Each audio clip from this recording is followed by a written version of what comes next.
Hello everyone, Assalamu alaikum. Welcome back to my channel Sharifa's Cooking Tips. আশা করি সবাই ভালো আছেন। তো দারুণ মজার একটি রেসিপি নিয়ে হাজির হয়ে গেলাম, কমলা ভোগ। নতুন নতুন রেসিপি পেতে যারা আমার চ্যানেলটি সাবস্ক্রাইব করেননি প্লিজ সাবস্ক্রাইব করে নেবেন, আর যারা সাবস্ক্রাইব করেছেন তাদেরকে অনেক অনেক ধন্যবাদ। চলুন দেখি কমলা ভোগ তৈরি করতে কি কি লাগবে। এখানে আমি নিয়েছি কমলার রস এবং লেবুর রস। 2 কেজি পরিমাণ এখানে দুধ নিয়েছি। যতক্ষণ পর্যন্ত দুধটা বলক না আসছে ততক্ষণ পর্যন্ত অনবরত নাড়তে হবে, যাতে নিচে দিয়ে লেগে না যায়।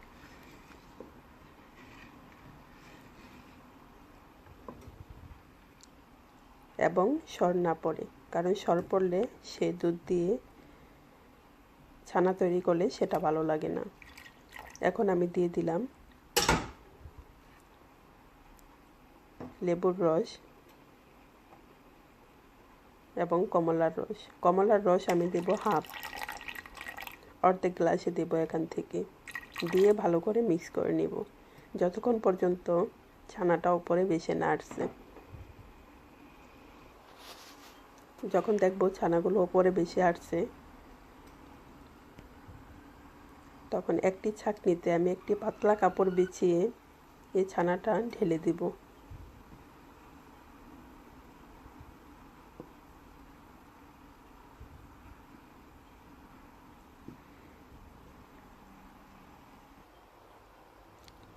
ঢেলে তারপর দিয়ে দিব ঠান্ডা পানি।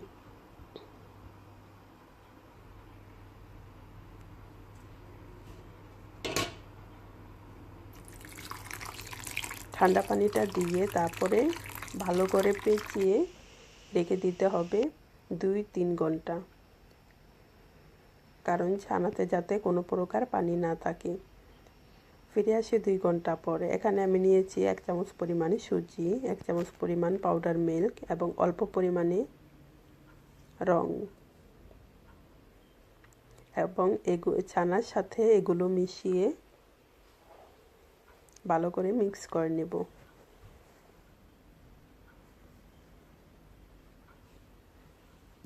দিয়ে দিলাম সুজি, পাউডার মিল্ক, রং। এখন এগুলো ভালো করে মিক্স করব। মিক্স করে 10 মিনিটের মতো রেখে দিব।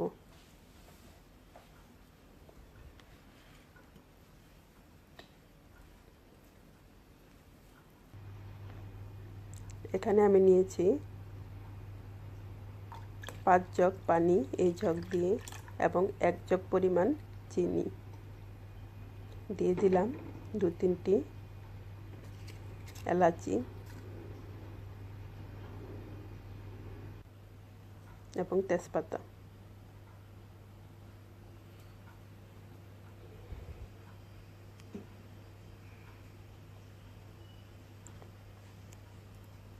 এখন এই ছানাগুলো দিয়ে তৈরি করে নিব ছোট ছোট বলের মতো মিষ্টি।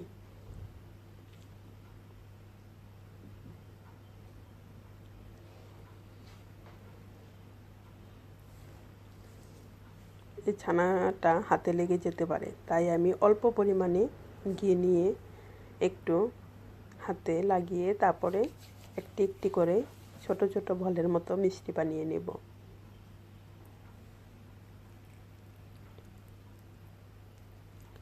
দু হাতের তালুতে করে এভাবে পেশ করলেই সুন্দর একটি মিষ্টি তৈরি হয়ে যাবে।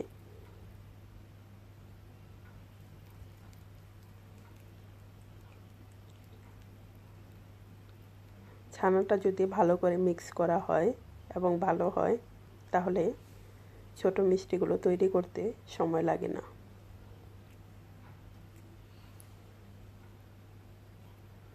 এভাবেই তৈরি করে নিব আমি প্রতিটা মিষ্টি।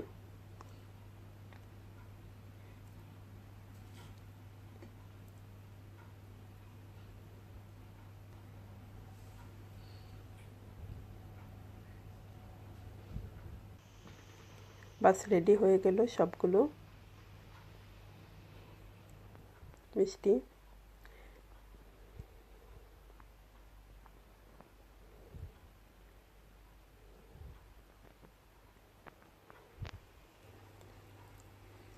এখন আমি শিরাতে দিয়ে দিব আর একটু অল্প পরিমাণে রং এবং দিয়ে দিব কমলার রস। সেখান থেকে রেখে দিয়েছিলাম অর্ধেক কমলার রস, সেটাই এখন দিয়ে দিব। দিয়ে যখন শিরাটা চুলার আঁচ বাড়িয়ে দিব এবং শিরাটা যখন একদম বলক চলে আসবে তখন আমি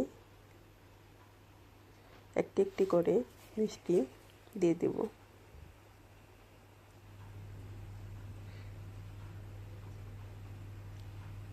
এটা বানিয়ে বেশিক্ষণ রাখা যাবে না, বেশিক্ষণ রাখলে তখন শক্ত হয়ে যাবে।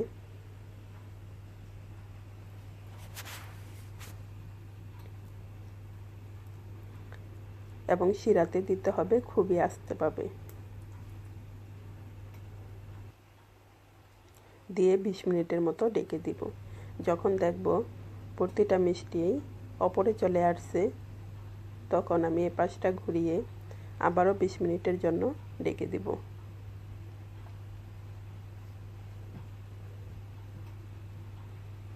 চুলাতে জাল দিতে হবে প্রায় 35 থেকে 40 মিনিটের মতো।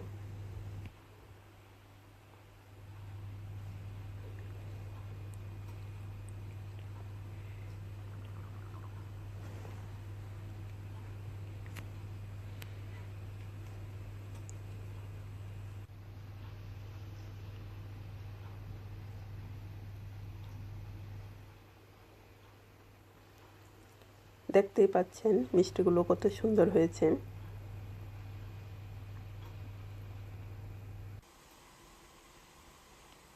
রেডি হয়ে গেল আমার কমলা ভোগ। এখন এগুলো শিরাতেই রেখে দিতে হবে প্রায় 7-8 ঘন্টা। 7-8 ঘন্টা পার হয়ে গেলে তারপরে আপনি এগুলো পরিবেশন করুন। আমার এই ভিডিওটি দেখার জন্য ধন্যবাদ।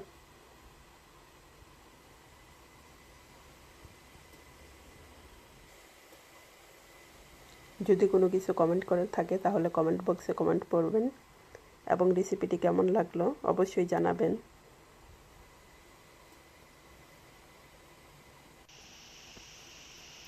এবং রেসিপিটি ভালো লাগলে লাইক দিয়ে সকলের সাথে শেয়ার করবেন।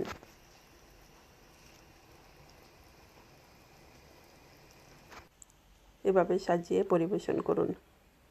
নতুন কোনো রেসিপি নিয়ে হাজির হব। আজ এ পর্যন্তই। ভালো থাকুন, সুস্থ থাকুন। আল্লাহ হাফেজ।